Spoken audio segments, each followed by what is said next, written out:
Welcome, dear viewers, to another chilling episode of Mistress in the Darkness.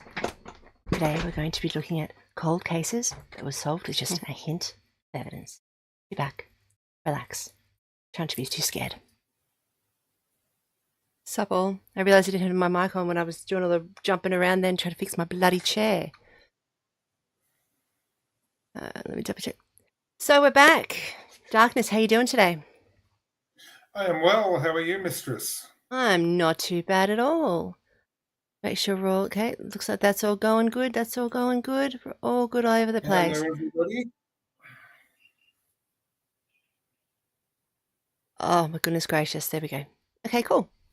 We got something coming up on that chat window. That's very, very small, isn't it? So as you can see, I've got a new setup, which I think is really funky.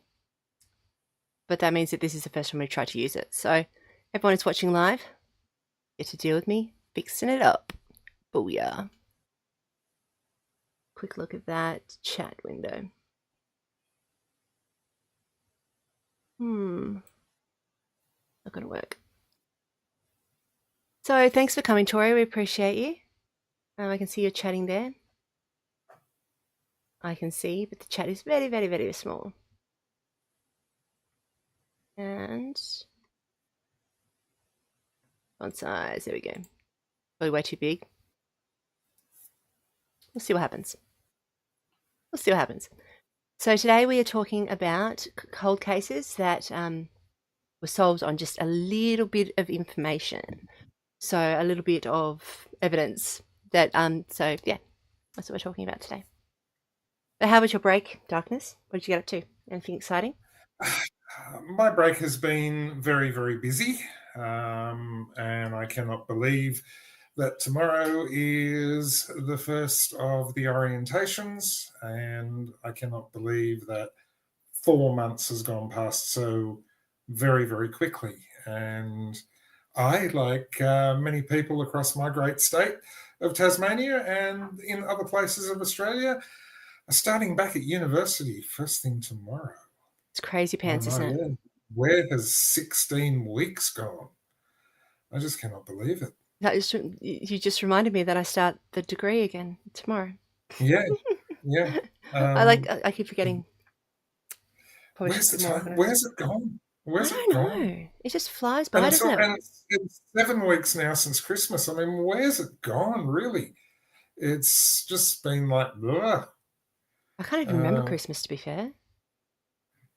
But look, we're coming back to winter. We really are. We had Oh, yeah. minus 0.2 this morning.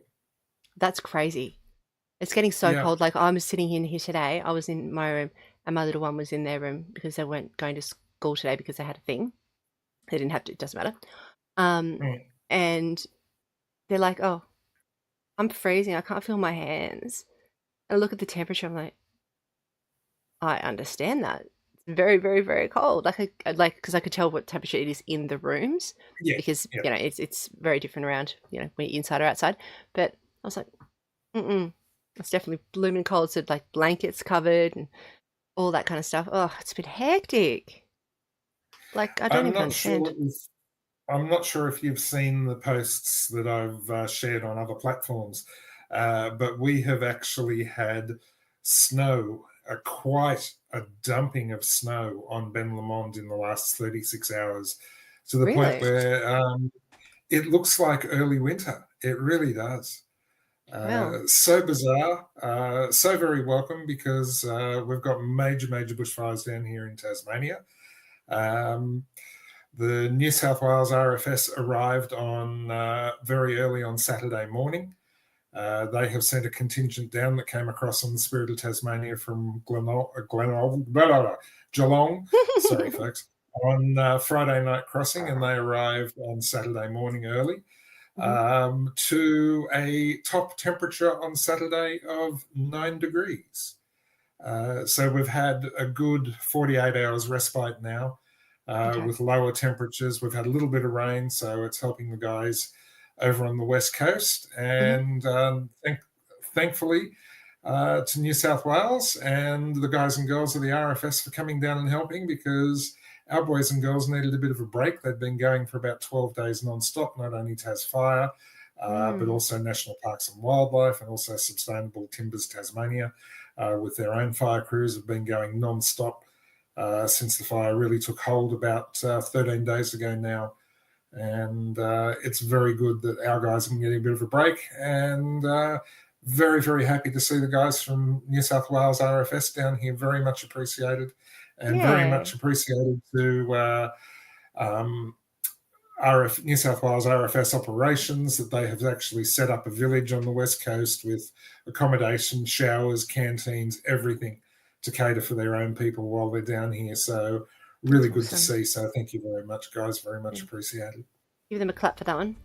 Well done. That was an appropriate one. It was an appropriate clap-ish. I just realised I pressed the clap button, but I forgot it wasn't like a clap. It's like a weird little meme thing. But it was appropriate though, so that's okay. That's, it could have been something very different. Well, I will have to agree with you, Mistress, because I cannot see you, so I can't see what you're doing. Anyway, we shall endure. We shall endure. No, I can't see what's going on. All I can see is myself. That's exciting. So you like to see yourself. If everybody else can see me, and if it's all going out fine, that's okay. Excellent. Thank you, Tori. Much appreciated, because as I'm blind, I can't see a thing. But anyway, we shall endure. I can do that, maybe. Maybe that'll help. Now we can see, Mistress. Now we can see, Mistress. I'm trying to see. Yeah, hi. I forgot. I didn't realize that it hadn't been set up that way. Because what it should be so you could see the entire screen, so that you see what I see. But we'll work that out. That's probably because I changed it all. There you go. Now you can see you can just see me. I can see you. Yes. Okay. Cool. At least then you know. So now I know what we're doing, so I can pick up on the visual cues. Hopefully. Oh, that's a good idea, because then you can actually see me going. But you won't see it. Anyway. Indeed. She's looking fabulous this evening. Thank you. How lovely. It was a bit touch and go there, but I'm here. So anyway, let's start our lovely little thingamajiggamabobby that we actually do here. You know, the podcast thing. Goodness gracious. So, as we navigate... As we always say, ladies first. Indeed. I like going first and last and all the times. As we navigate through the twisted paths of cold cases, few stories are as harrowing and sinister as the Golden State Killer. For decades, he terrorized communities across California, leaving a trail of devastation in his wake. Burglarizing, rapists, murdering, and this elusive predator seems to always be a step ahead of the law. Let's see what happens when they get a little bit of evidence. And then we go like this. Tonight we delve into the chilling saga of the Golden State Killer, a predator who terrorized California for over a decade. His reign of terror began in the 1970s, leaving a trail of fear and devastation in his wake. For years he eluded capture, his identity shrouded in darkness. But it was a mere sliver of evidence that finally brought him to justice. Joseph James D'Angelo, a former police officer, was the man behind the mask. He committed at least 13 murders, 50 rapes, and over 100 burglaries, leaving communities paralysed with fear. His methods were meticulous, his brutality unmatched. He would stalk his victims, learning their routine, and then strike with calculated precision. For decades, his identity remained a mystery, a ghost haunting the memories of those who survived. The breakthrough came in 2018, when a small fragment of DNA collected from the crime scene decades earlier was uploaded to a genealogy database. This tiny piece of evidence, a mere whisper of the past, held the key to unlocking the identity of the Golden State Killer.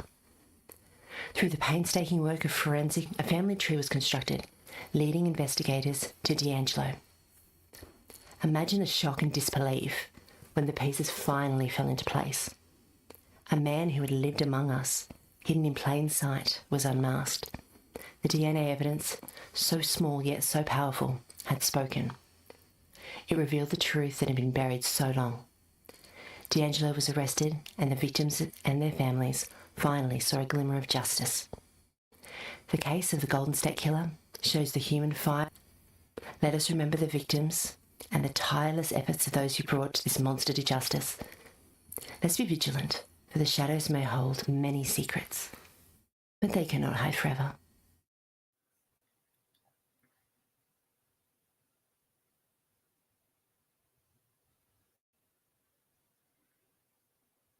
It would help if I put my mic on. If anyone got the did the lip reading, please let me know. There's a little competition because I keep forgetting to turn my mic on. That if they can figure out what I was saying by just lip reading, then they get a prize. The prize is probably a kick in the face or something, but it's something.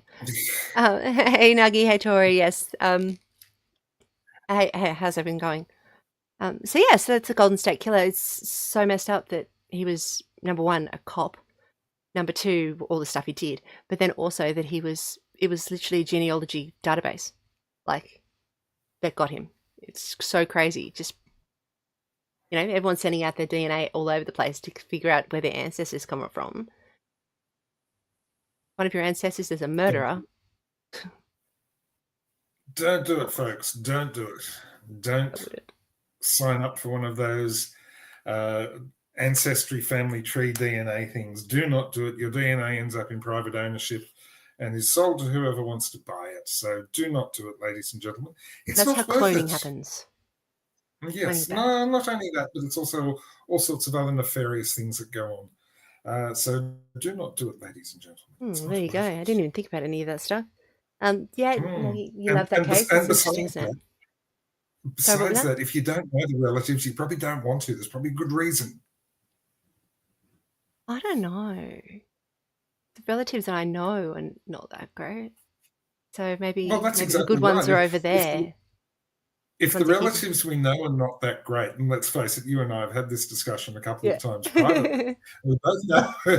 we both know our relatives aren't that great, my dear. Why would you want to find more? The other ones might not be shit. It might be that we got left with the bag, and the other bag might be okay. Even worse. They could be even worse. But then I could write more books about them. I mean, I don't write books about my family. What are you talking about? That's not a thing. No, you'd never do that. You'd never do that. You're a very honourable person. Good evening, everyone. How are you all doing? Okay, I can see that. The case is very awesome, isn't it? So I will be doing a lot more on that. So that's just a little snippet. I think some of the ones that I really like that we talk about, because we're doing this monthly now, not fortnightly. It's because there's a lot going on, and we're both going to uni. We both got lives. We're not here to deal with your shit. Exactly. Exactly. So consider yourself grateful, people, that we are even here at all. Consider I'm barely yourself here. Grateful. Exactly. Send us things. We're all here because we're not all there. No, exactly right. Exactly right. As you can see, everything's all redone. So let me know what you think about it. Obviously, there's a few teething problems, but it's fucking swings and roundabouts. We're still so everyone who's watching on YouTube and Kick. Hey, how you doing? All right. Did you want to go on with your one? Yes, all right, I shall. We will keep in the vein of cold cases and solved by the slimmest of margins or the slimmest of evidence.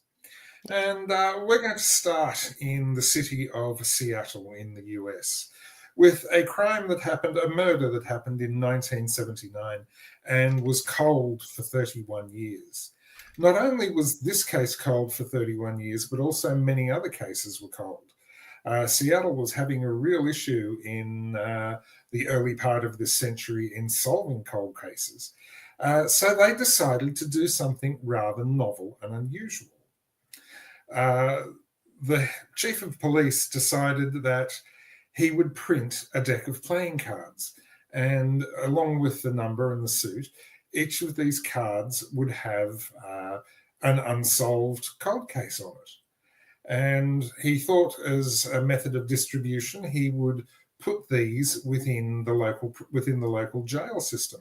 Now, I'm not sure if you know what the difference between jail and prison is in the US or not, but jail is where you are held before trial. From arrest to trial, you're normally held in jail, and once you are convicted, you are transferred to a prison. And the jails are actually usually run by either the police or the sheriff. So the head of the police in Seattle at the time came up with this idea and printed this deck of cards and distributed it amongst the jail population. And one of the prisoners in the jail happened to be playing cards, and he saw on his card the information about a 1979 murder. And he knew that it sounded very familiar because one of his cellmates had actually discussed with him a murder that he committed with the exact same scenario. So anyway, he went on and he told on the various authorities and said that this cellmate had described the crime to him, and the cellmate by the name of Gregory Johnson was arrested. And during interrogation, he actually confessed to the crime and received a life sentence for it.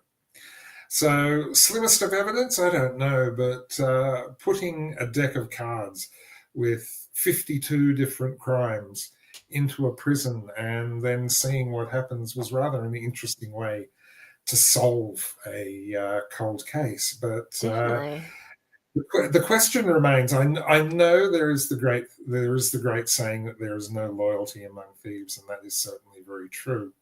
But in a prison environment, you really, really don't dog on your friends or even your enemies. It's I wonder what happened to the person that disclosed that they knew who the murderer was. It depends on what kind of murder it was, I think. There are some murders that even the most hardened criminals will still go, you did that.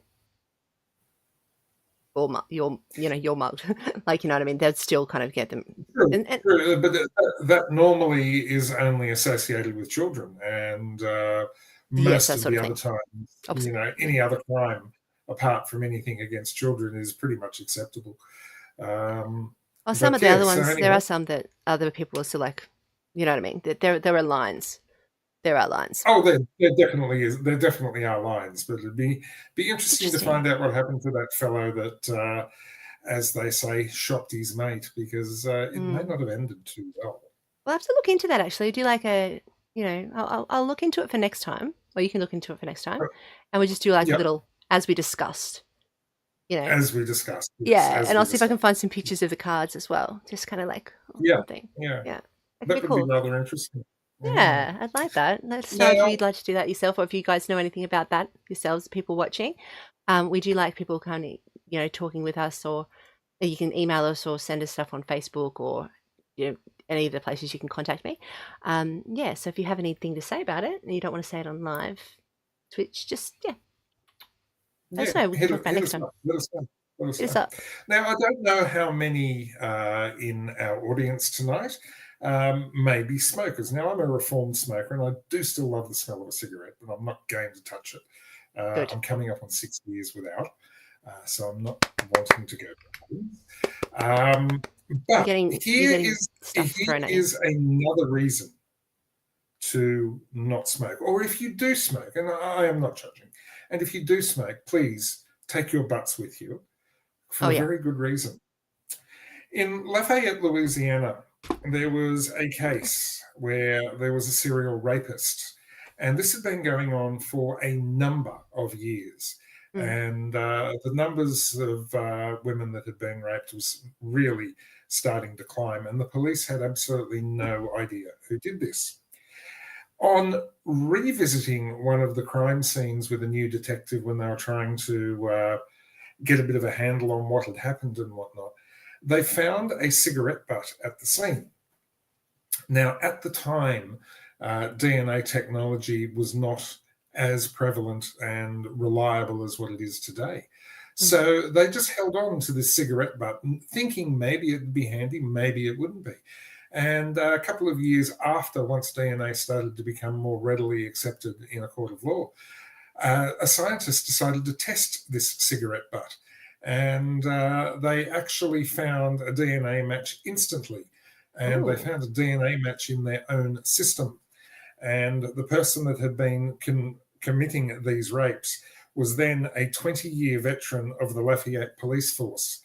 And for all but about 5 years that he was on the force, he was raping these women, and he was getting away with it because he was a serving police officer and he knew how to circumvent rather various causes through the police department. So the suspicion would constantly stay off him. But So ultimately, touchy. a discarded cigarette butt brought him down. And because it's still a very touchy subject, the name of the police officer is very hard to find. And I have found it, but I will not say it because it's been requested in a number of spots that it not be disclosed. I assume the person must be under protective custody somewhere. And if his A name got police out, officer his rapist. protective custody probably wouldn't help. No, he's kind So there you go. So always, always, always look, if you're a smoker, ladies and gentlemen, dear friends, if you're a smoker, get yourself a little container like this and take your butts with you. Oh, definitely, without question. Not only does it make the scene look a little bit better, but it will also stop you being tied to any crimes that you happen to commit that you want to keep secret. No one And wants of to be course, tied when to we are crimes. conducting crimes, we do want to keep them secret. So take your cigarette butts with you. Don't post a video of your crime on YouTube or Facebook. And don't tell anybody, and you're halfway home. Exactly right. Not Tidy up your that I've crime got any scenes, ladies and knowledge. gentlemen. That's exactly right. Not that I've got any knowledge or anything, folks. No. It's just sense. I think it's funny how many, not funny, ha, but funny, oh shit, fuck. How many crimes and how many really bad ones and serial killers are police officers or have something. Oh my God. It's Oh my so God. many. And it's just like, Absolutely. I understand because, you know, it's one of those things, people who want to commit crimes go and get a job as a police officer. It's not like you're a police officer and then all of a sudden you go, oh shit, I want to do crime. It's the other way around. Yes. It's like, you know, people who want to be total egotistical assholes become CEOs, politicians, or psychiatrists. You know, it's one of those things. Yeah, but I'm glad you said psychiatrist and not psychologist. I would never. Oh, would that bite take a little nerve there, would it? No. Police officers think they can get away with anything. They think they can outsmart their profession. And lots of the times they can. That's the thing. They know what they're looking for. They know, like, as soon as you get that inside word like line, and plus they can tamper with evidence, they can fuck up the evidence, they can do all this kind of shit.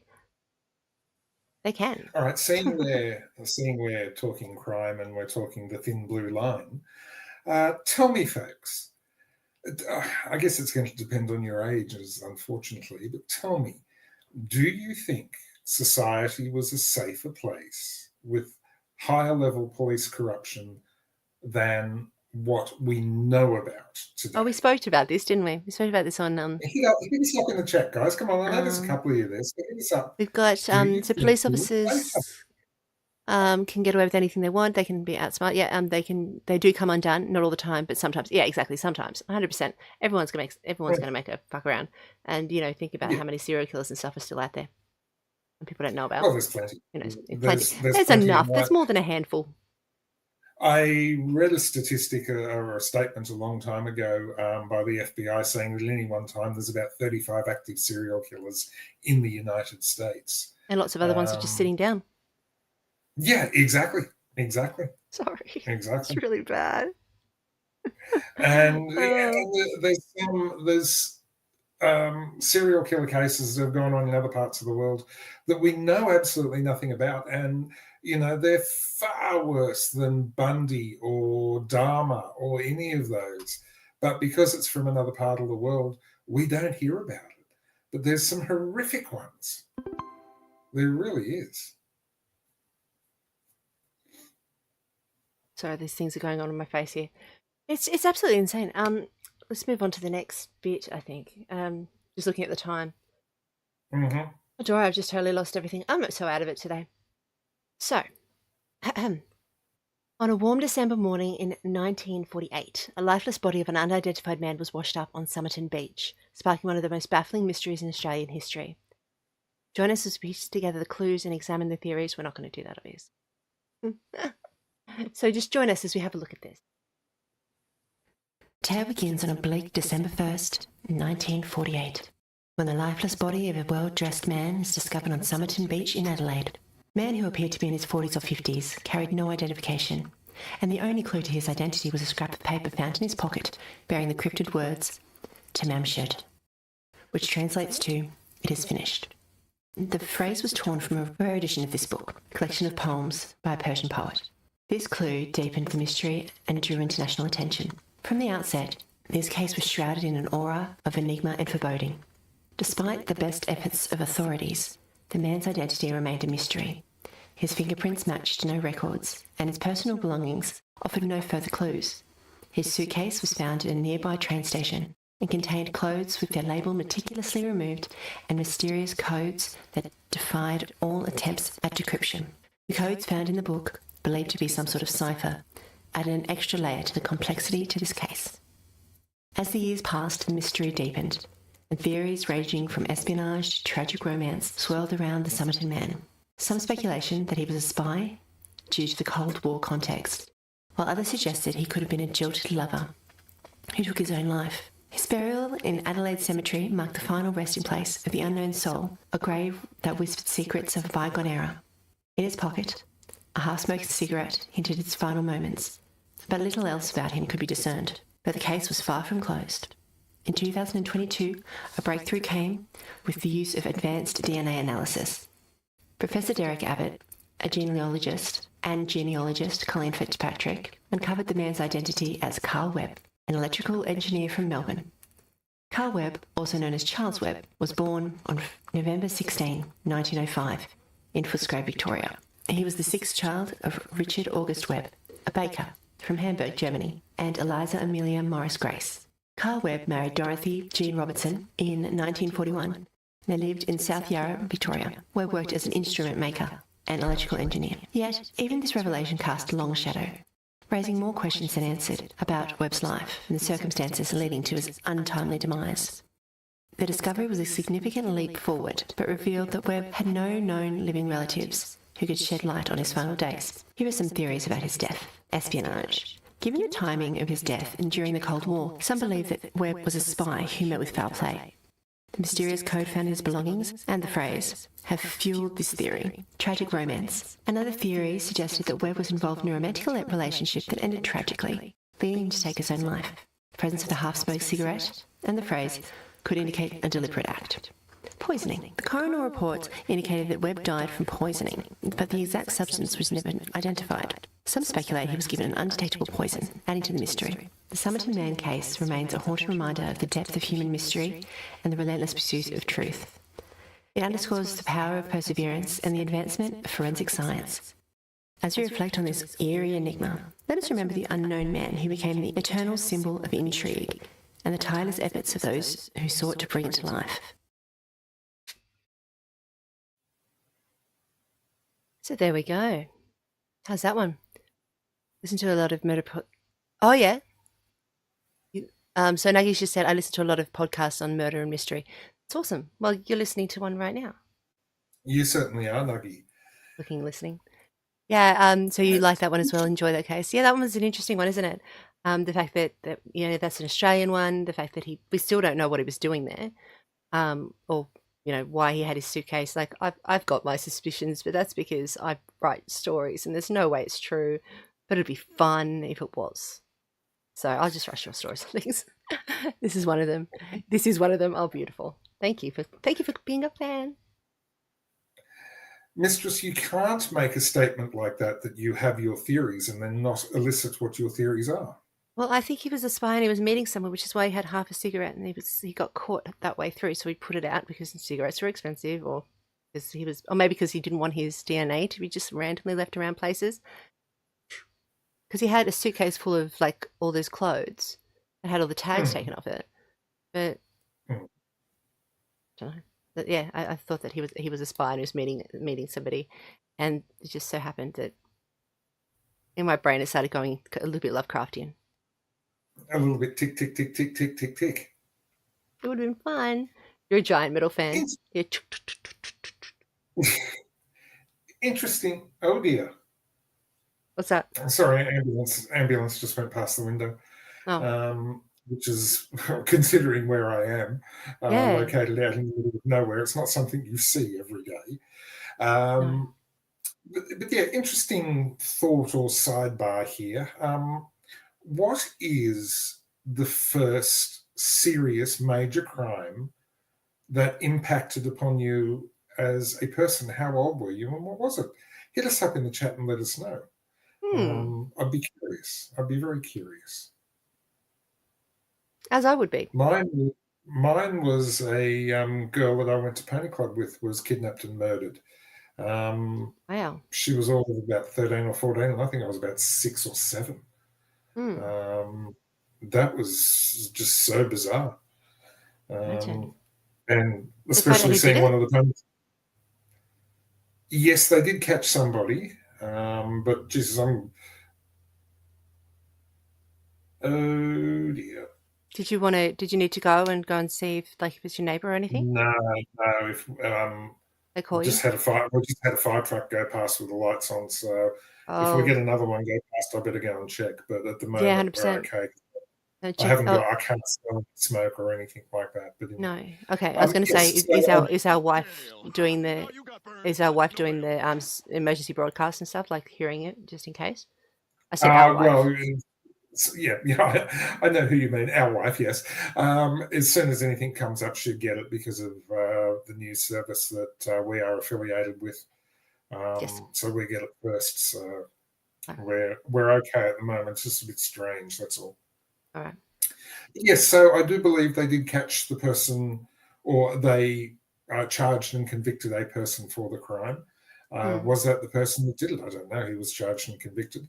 Yeah. But it was a rather bizarre one because the local newspaper, the people that ran the local newspaper, were also from the Pony Club as well. So it got saturation media coverage in the area that we were, because everybody was so closely associated with it. So yeah, just curious to see what everybody else's first major crime that they remember that impacted them. Yeah, I don't have anything popping up there. I'm just seeing if I've got anything popping up on these ones as well, because of the way the chat comes through, it comes up differently. Okay, no one's popped up, but I will put up a thing after the podcast to see if people can let us know. Or we might put up something before the next one. Sorry, I'm thinking out loud now. That would be really interesting. I don't know what my first would have been because there were a lot. I'm trying to think because yeah, there were a lot, and I was very young. Yeah. It would have to be like I don't know, lots of stuff, lots of things I can't actually talk about. I'm not actually allowed to talk about. Yeah, that's fair enough. But yeah, let's just say that it's definitely been a thing in life, and it's one of those things that you just never. You kind of, if it happens so young, it kind of just doesn't. It's not blasé at all. What I'm trying to say, it just becomes part of you. It just is what it is, isn't it? Yeah, it just you is kind of what just it go, is. oh, yeah. It is what it is. Definitely. Like I know someone who got purposely hit by a car when I was a bit older than very, very young, and that was in front of us. And I know that was just like, oh, something weird happened on the way home. It was a bit gross, like it was. But nowadays you'd be like lose your mind. But it's just when you're a kid, it just kind of goes in with everything else. There's no kind of As I said, it just becomes it is what it is, doesn't it? Exactly right. And perhaps that's because of the age that you are when you're involved.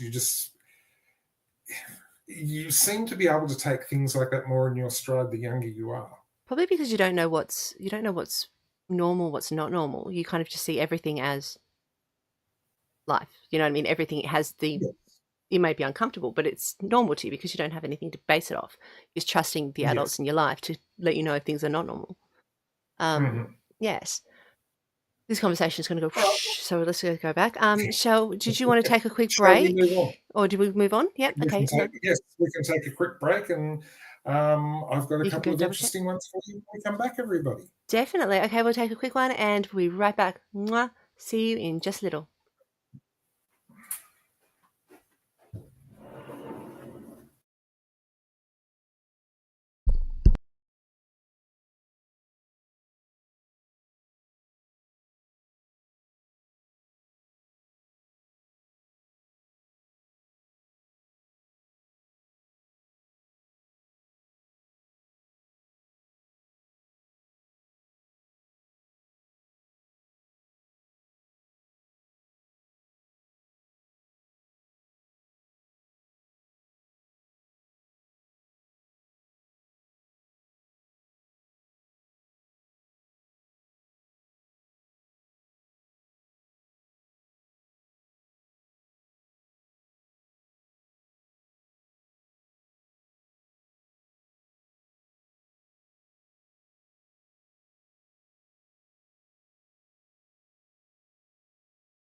Hello there, everyone. So we're back.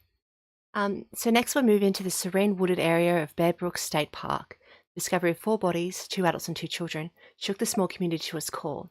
With no identification, no clear motive, and very few clues, this case baffled investigators for decades. Let's have a look. Now I bring you a tale of horror and tragedy, a story etched in the annals of true crime, the Bear Brook murders. This is a case that haunted the quiet woods of New Hampshire for decades, a case that revealed the monstrous depth which a human soul can sink. In November 1985, amidst the serene beauty of Bear Brook State Park, a hunter stumbled upon a macabre discovery. A 55-gallon drum, its contents shrouded in plastic. Within it lay the decaying bodies of a woman and a young girl, their identities cloaked in the shadows of time. Despite the relentless efforts of investigators, the victims and the killers remained phantoms, lurking just beyond the grasp of justice. 15 years passed, and the park's dark secret deepened. In May 2000, another drum was unearthed, this time containing bodies of 2 more young girls, their lives snuffed out in the same merciless hand. The drums, silent witnesses to the unspeakable acts, hinted at the predator who walked among us yet remained unseen. The breakthrough came in 2017 when the dark arts of forensic genealogy were summoned. This alchemical process of tracing familial connections through DNA breathed new life into the cold case. The name Terry Petter Rasmussen, a chameleon of identities, emerged from the shadows. A man already imprisoned for another murder, a man whose trail of aliases and deceit spanned decades. DNA analysis revealed a chilling truth. Terry was the father of one of the victims, a young girl whose innocence was stolen. This revelation, the results of tireless efforts by amateur sleuths and law enforcement, tore away the veil that had obscured the victims' identities. Marlies, Elizabeth Honeychurch, and her 2 daughters, Marie and Sarah, were named, giving face to the once faceless. Yet the spectre of one unidentified victim still lingers, a ghostly reminder of the darkness that can hide in plain sight. Bear Brook murders finally eliminated by the light of modern forensic science stands a testament to the unyielding pursuit of justice and the shadows that lie within the human heart. Boop. So there you go. That one's pretty chaotic, that one. So the Bear Brook murders is just, finding bodies in those tubs. And then it took them so long to actually figure out what was going on. And then they found more. Like, what the heck? So that was really crazy. And then the fact that it was his dad. It was their dad, one of their dads. It was just really, really insane. And I've been looking into it. And that park is just not a place you want to go to. Like, there are bear attacks. People die from bears every 3 seconds. It's crazy. Yes. So, as I've asked in chat, I've said, what's your favourite cold case? So, if you have one, let us know.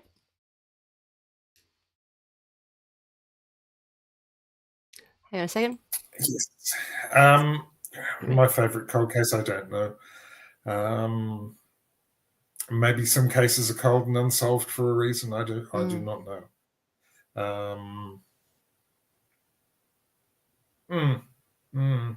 Yeah, I'm not sure. There's plenty of cold brain cases around.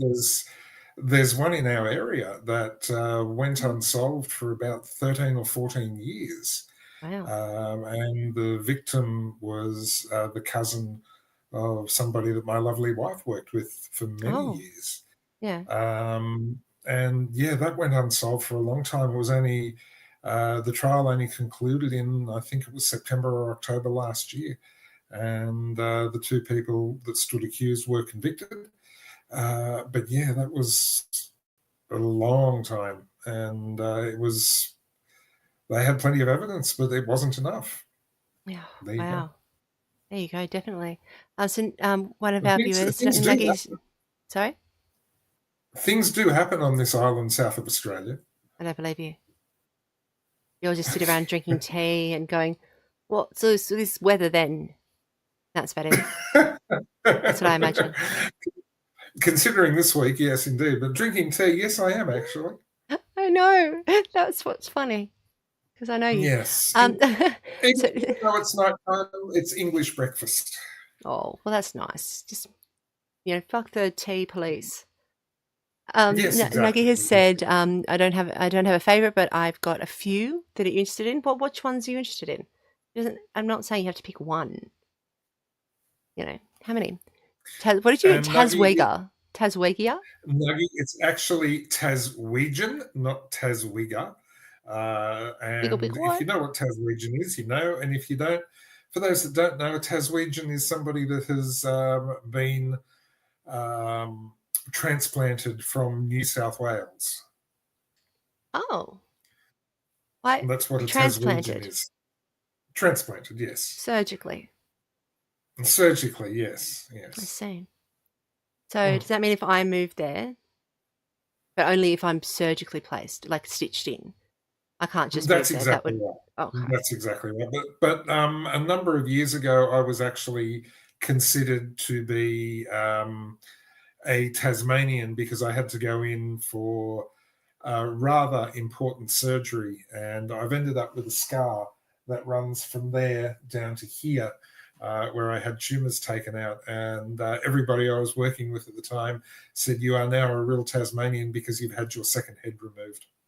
I thought it was just guys. Oh no, is that no? That's Canadians that they have to get this sewn up there so they don't have the flip flop head. I can Yeah, say that because yeah, I'm exactly. Canadian. Yes. You can, yes, I yes. can say that. Trey Parker and that's them. Second head. So does that mean you only have Yes. the one head No, because I've had it removed, and completely? so seeing I was brave enough to have it removed. Taswegia. Taswegia. Okay. Now you're I've saying lived. that I've it's lived. pronounced Taswegia, but that's exactly why we call it Tassie Taswegia, at least up here. And then I said, how do you pronounce it? So now I can say it Taswegia. Sounds like Look, a Ouija. Nuggy. I must say, I've lived here for over 20 years, and I've never heard it called Taswegia. Maybe because you're not here. But then again, neither have I.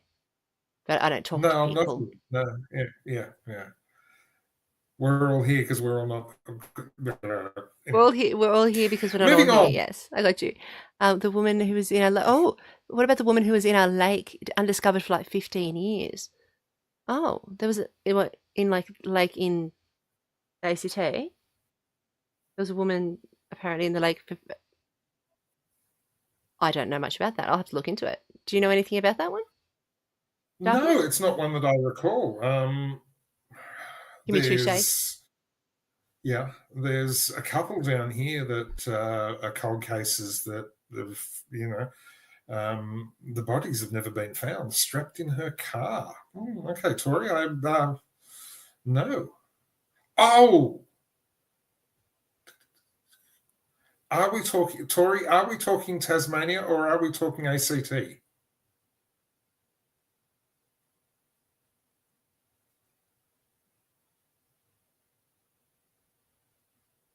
ACT. Okay, yeah, because there was a woman that was found in the driver's seat of her car up in one of the northern national parks, and she had been missing for, I think it was 12 years when they found her.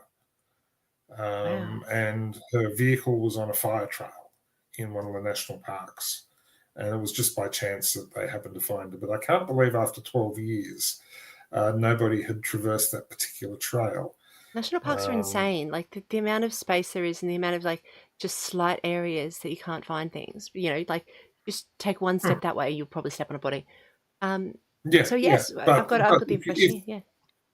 If you've got a vehicle left on a fire trail, the whole thing about fire trails is they must be kept clear for firefighting purposes. Yeah.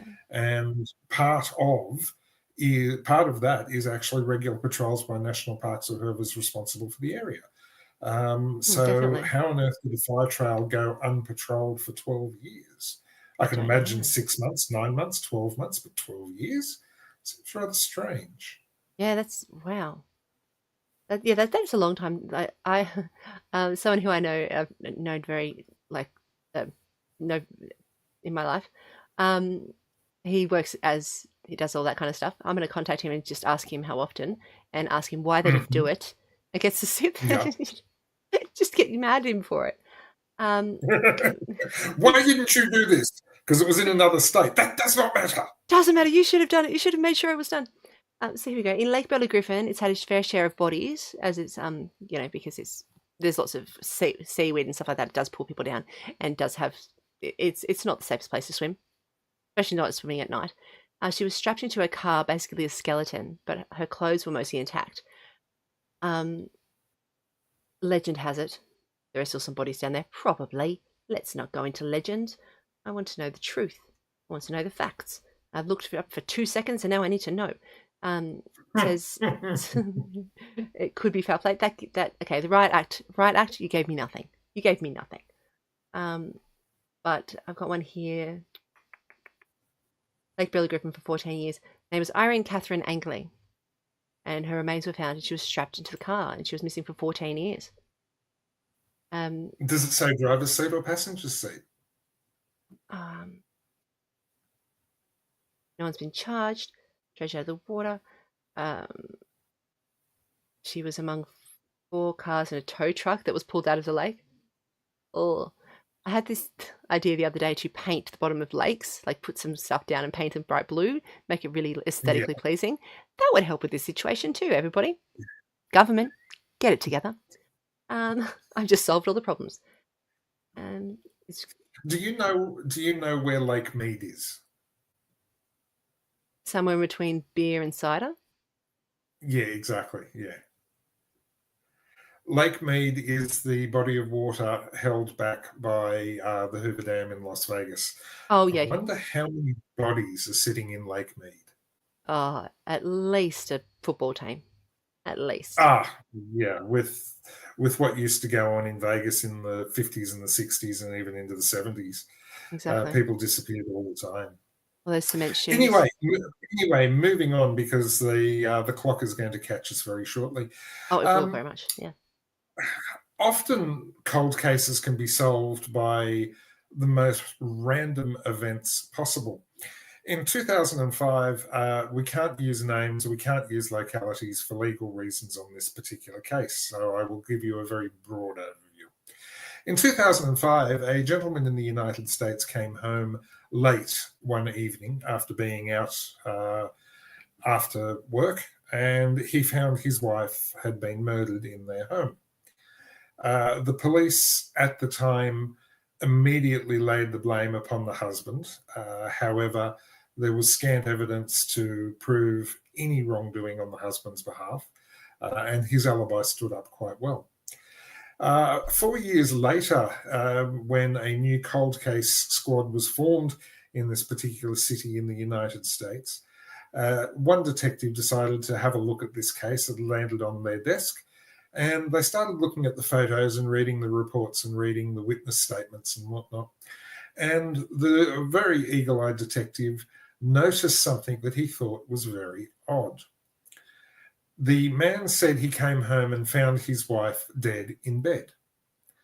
And the detective suddenly looked at the photos from the bathroom.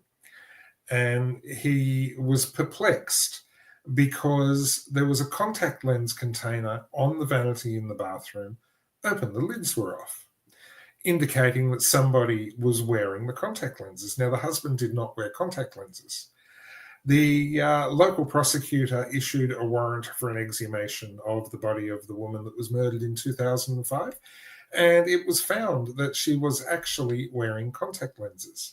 Now, the fact that she was buried with contact lenses meant that she was wearing them at the time of death, and this completely undermined the husband's story that he came home and found her dead in bed. And under intense questioning by the police, the man actually took what they call in the United States an Alford plea, which they basically claim no contest to the charge. They do not admit any guilt, and he took an Alford plea on a charge of involuntary manslaughter. Seems a little strange, but the subject matter, the names, the location, and the police department are actually blacked out of this particular event, so I cannot tell you any more. But an eagle-eyed detective spotting a contact lens container open on the vanity was what actually solved a 4-year-old murder. That's insane. That's a really good one. I like that. Just reminds me of those old books that I used to read when I was little. You know, it's like, how did, this happen, this happen, this happens, shows you pictures, and it goes, but how did the detective know that this person was lying? You know, and you figure it out from all the clues. Yes. It reminds me of those. And there was a dog in it. It was really cute. But yeah, that's not the No. point. Always cute when there's a puppy dog involved. There's always Always a puppy cute. dog. Yeah, it's definitely. But Yeah. that's a really good one. Wow, amazing what people can like. If people notice things, like it's just right there in your face. Always right there in your face. Yes. You have to. I don't know how the best way to describe this is. The only way I can relate it is two motor racing analogies. Mm. The great Canadian Australian motor racing driver Alan Moffat always said, "If you can't see well, you can't drive well." And the legendary Peter Brock actually was a person who practiced this particular thing, where he actually practiced time and time again to look further and further into the periphery to actually see what's going on around you. So you must have your eyes open at all times. And it's surprising what you can pick up. Definitely, it's so true. The most So very minute true. thing can lead to an amazing discovery. Exactly. Definitely, and if the thing is as well, if you see something and you notice something and no one else has, doesn't mean it's not there. It means that no one else has noticed it yet. So say something, and even if it isn't there, what's the worst that can happen? You know, you could solve a crime. You could just not fuck up at work. You know what I mean? Like Exactly. say something. Yeah.